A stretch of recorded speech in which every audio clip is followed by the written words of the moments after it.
let's dive into the world of wokeism, or as we call it, being woke.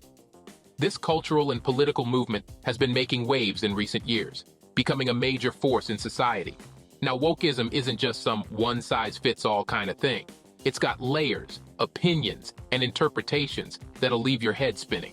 But hey, that's what makes it interesting, right? First things first, staying woke started out in Black communities, where folks needed to stay alert to others' deceptions, especially when it came to police brutality and unjust tactics. But over time, being woke took on a whole new meaning.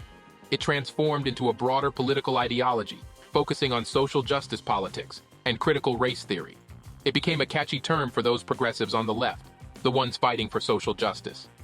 One of the dope things about wokeism is how it shines a light on social inequalities and takes a stand against oppressive systems. It raises awareness about injustice, inspiring people to take action for social justice.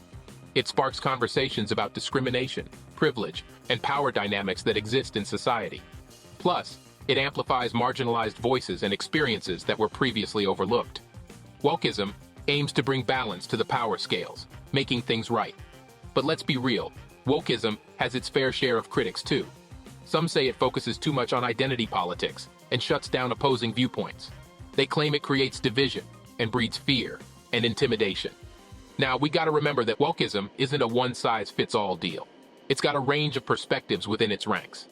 On the right, woke often gets used sarcastically, poking fun at what they see as political correctness gone off the rails. They argue that it oversimplifies the world into good and evil based on crude racial distinctions. They say it stifles open discourse and shames anyone who questions its principles. Some conservatives worry about wokeism influence on American society and its impact on various institutions. Now let's break down a few common themes and areas of focus within wokeism. We got gender equality, fighting for inclusivity in work, education, and media, while challenging gender-based discrimination.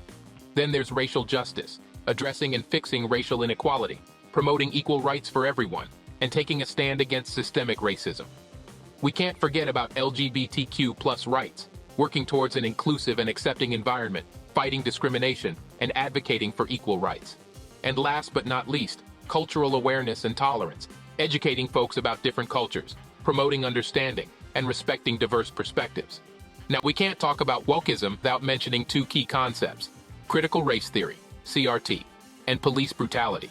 CRT dives deep into how race and racism intersect with social structures and institutions. It digs into the ways racial hierarchies are established and maintained within society.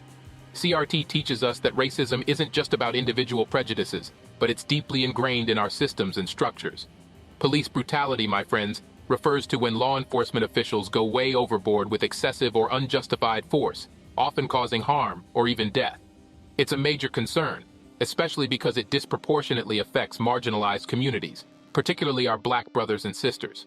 The movement against police brutality aims to address the systemic issues within law enforcement, pushing for accountability and much-needed reforms.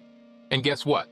Wokeism ties all of this together, seeing police brutality as a clear manifestation of systemic racism and social injustice.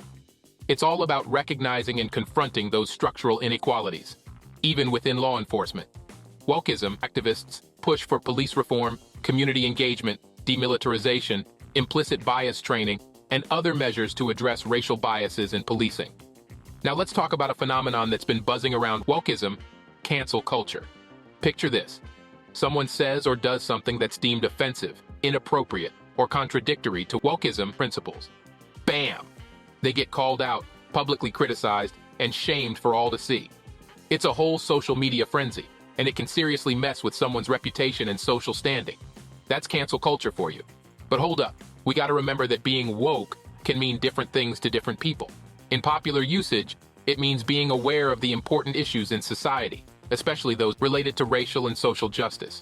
But sometimes it's used more broadly to describe someone who's super liberal on matters of racial and social justice, maybe even to the extreme.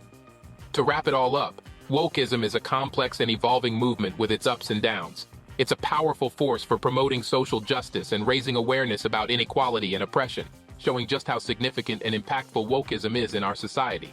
So, what's your take on all this? Drop a comment, hit that like button, and hey, if you haven't already, subscribe to the channel for more thought-provoking content. Stay woke, my fam, and keep fighting for what's right. This is Bite-Sized Politics signing off.